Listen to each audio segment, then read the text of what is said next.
Pastaruoju metu savo santykiuose turiu problemų. Dėl to, kad per ilgai sėdžiu darbe. Rūta sako, tai grįžk namo, dirbk iš namų.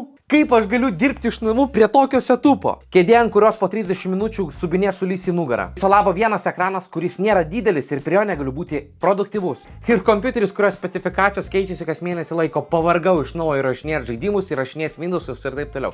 Testams gana, nuo šiol tai darys mano komanda. Metas gauti kažką rimto. Neturint daug vietos, peršasi vienintelė idėja. Nu tai tik laptopas arba kompiuteris ant žemės. Aš sakau ne, nes žentelis gali geriau. Ir žentelis šiandieną statys ne ką kitą, o PlayStation'o dydžio kompiuterį, kuris bus belekiek kartų galingesnis už PlayStation. Bet pirmiausia, baldų rinkimas, kuris man patinka mažiausiai.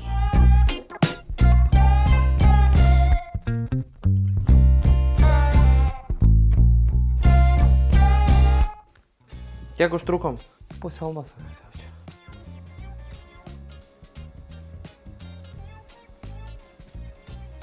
2 hours later. Čia viskas? Antras stalas nebus išmestas, mes įkelsime į kitą kambarį, kadangi Rūta pradėjo savo veiklelę. Ateikit, parodysiu, pasigirsiu. Žiūrėkit, kaip viskas, kiek viskas rankų darbo, viskas kietai, kuria internetinė parduotuvė.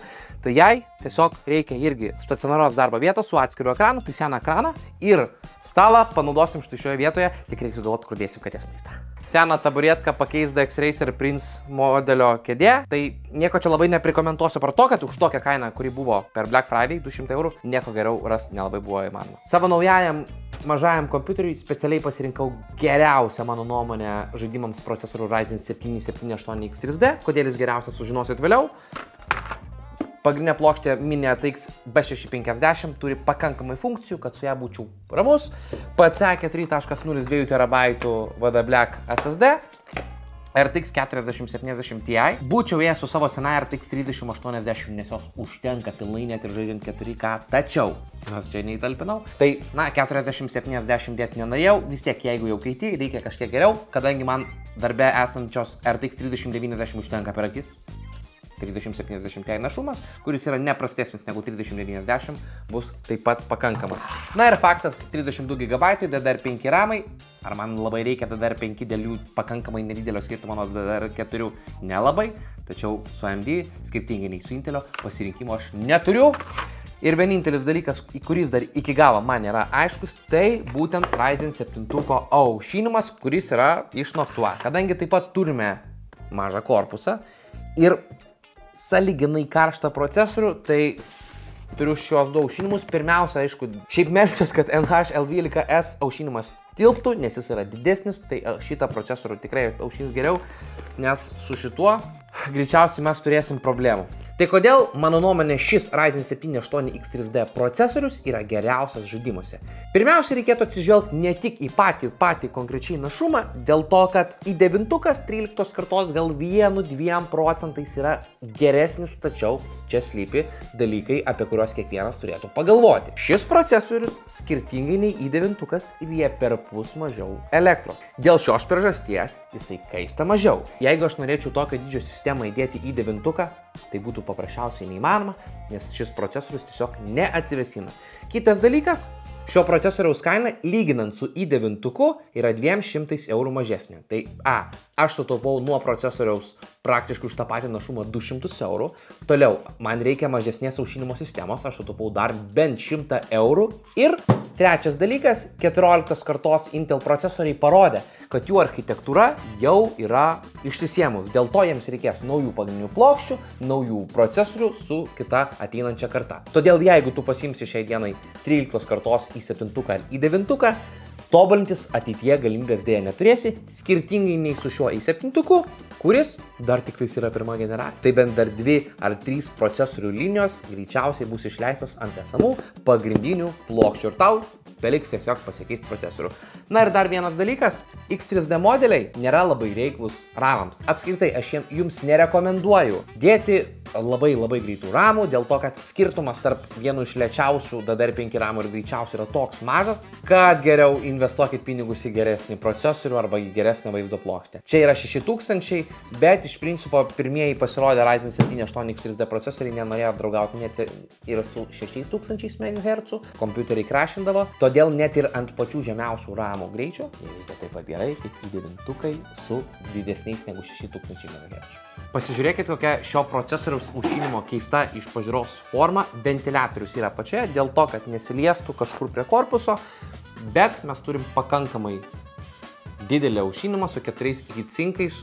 Tai aš sakyčiau, kad šitam procesoriui šis aušinimas toli gražu nėra idealus, bet kadangi šis procesorius taip pat ir nelabai kaista ir mes su juo nedirbsim stipriai, tai dėl to jis nebus apkrautas 100%, o aš su juo pagrinde tik žaisiu, todėl manau, kad temperatūros tikrai neperžengs daugiau 75 laipsnių. Kadangi tokioje tipo sistemoje aušinimas ypatingai svarbu, negaliu taupyti ant termopastos, tai dedam Thermal Grizzly Cryonaut dėl savo geriausio konduktyvumo rinkoje. Aišku, šita tutelė kainuoja apie 70 eurų daug, bet jeigu tau reikia, tai nepirk tokias tutelės, pirk mažesnį, jinai kainuos apie 20 eurų. Kaip gerai, kai nebereikia panikuoti dėl aušinimo talpumo dar neįdėjus į korpusą, dėl to, kad įdėjom prailginimą Razer kabeliui, ne kabelis, čia turbūt jungtis, ir matau, kad jie yra praktiškai tokio pačio dydžio, tai jeigu šitas tokio dydžio, šitas tokio paties, tilpsim.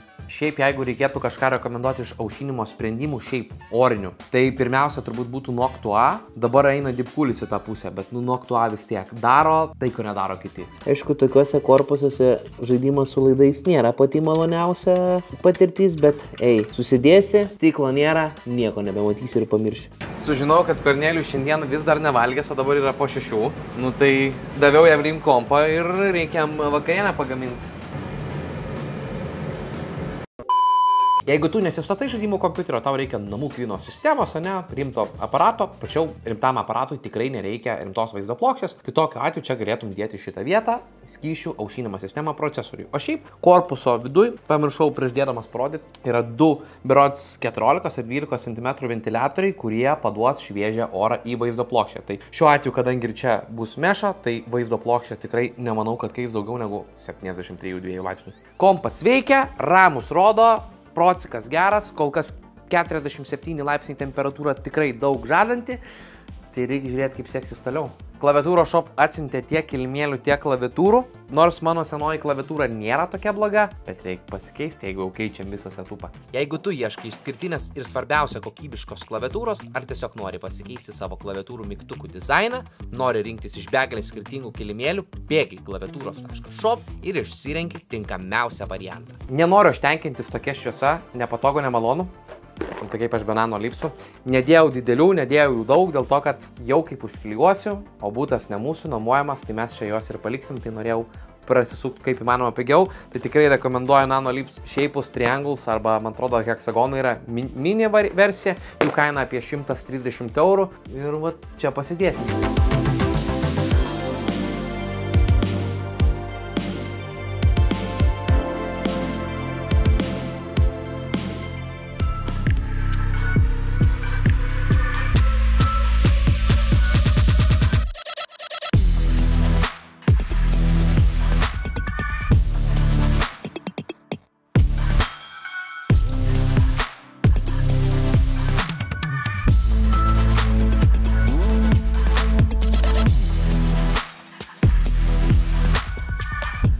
Kol kas viskas veikia sklandžiai, vaizdo plokštės temperatūra viso labo 65 laipsniai, procesorius apie 75, tai yra geriau negu tikėjaus, dar šiek tiek procesorių undervoltinsim, dar turėtume pasiekti šiek tiek mažesnės temperatūras, bet kompiuterio garsas, kompiuterio kaitimas tikrai nėra dideli, tai labai džiaugiuosi, korpusas tikrai neprašojau rinkdamasis. Ir ką, pagaliau galiu komfortabiliai ne tik žaisti, bet ir dirbti.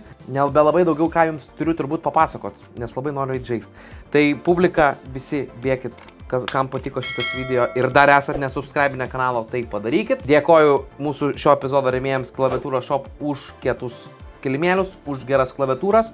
Bėkit būtinai pas juos į shopą ir įsigykit kažką, taip prisidėsit prie mūsų kūriamo turinio. Ir sakau, iki greito!